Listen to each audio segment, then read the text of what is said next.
So guys, today I'm going to talk about when exactly did the Z Fighters fall off. I'm going to talk about a couple of individuals. What I mean by fall off, I mean when did they fall off in terms of power and in terms of the story as well.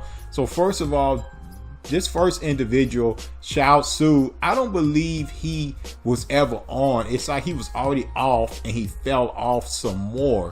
So when we're first introduced to him, he has these psychic powers and he can also fly, which was unusual for, Dragon Ball characters. So yeah, that made him unique.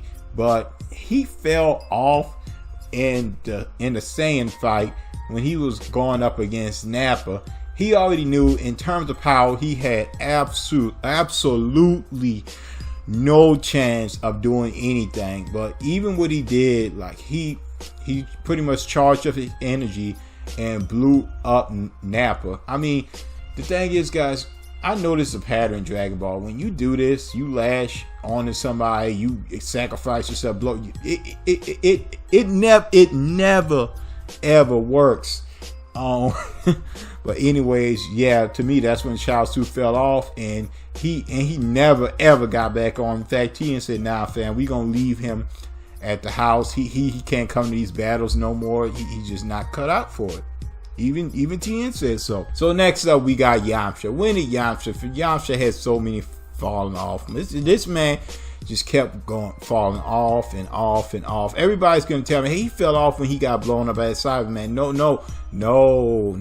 He fell off before that. It started in Dragon Ball, honestly, when he fought Tien and Tien broke that man's legs. He never recovered from that. Never. He was just never able to get back on. After that, you had the Cyberman incident. You guys already know what happened. Then you had the android incident, and Dr. Gero, he sucked that man dry. Pause on that. He sucked the life out of him, and then he put a hole through his chest, and he just kept falling off. So yeah, Yamcha, he fell off originally in the World Martial Arts Tournament when he got his legs broken in by Tien, and it just got worse from then on out. Anyways, moving on, we have Tien himself. Now Tien, he was good for a minute. He was a rival to Goku in Dragon Ball. He was alright. But anyways, again, we got this saying, so a lot of these individuals, they just did not make it out the Saiyan Saga. Once their number was up on the Saiyan Saga and they went to the other world, it's like when they were wished back, they just never came back from this. They just stayed off. So Tien, unfortunately, he got his hand taken off, his arm taken off by Nappa in the last ditch effort with the last bit of power that he had. I guess the Tri-Beam.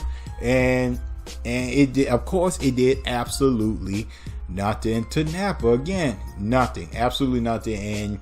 And Tien, fell out, and then, as he went to go see King Yama, go to King Kai's planet. And from then on, he just stayed off. But honorable mention, he did hold down Cell with that Neo Tri-Beam, despite Cell being tremendously stronger than him. So props for him on that. I gotta give him credit for that. But he fell off in the Saiyan Saga, and like the other ones, he never really truly became relevant. Next up, we have Krillin. Now Krillin, he made it out of the Saiyan Saga. He made it to the Namek Saga, and throughout the whole time he was relevant. I'm not going to get into everything he did, but he was relevant. He found ways to be relevant, to be helpful, despite not being the strongest character in it. So yes, Krillin's a good character.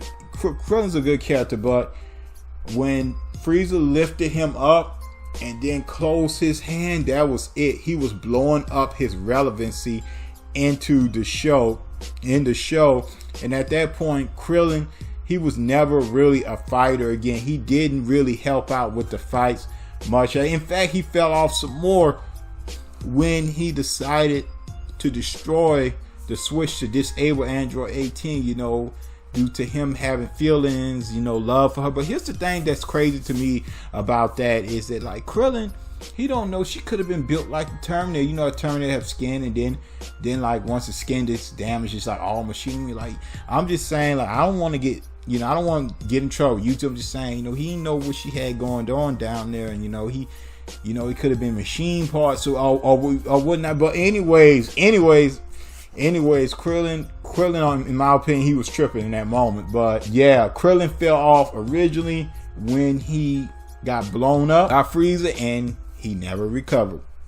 Moving on, we got the GOAT. Besides, I guess you could say Goku and Vegeta. Piccolo, he's like the third strongest. Leaving Gohan out of the mix, he's the third strongest. Anyways, Piccolo was relevant for a very long time. He was in some great fights.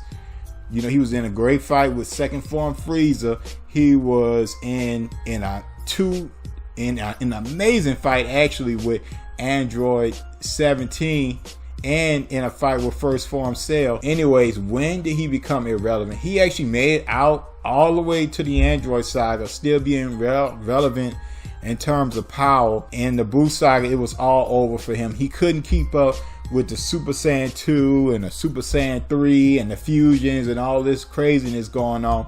In terms of power, he became absolutely irrelevant, and unfortunately he was reduced down to be pretty much a teacher / babysitter. And don't get me wrong, he did that role fantastic. So yeah, he fell off, but you know what, he got back on. So if any of you seen the Dragon Ball Super superhero movie, you already know that Piccolo got back on.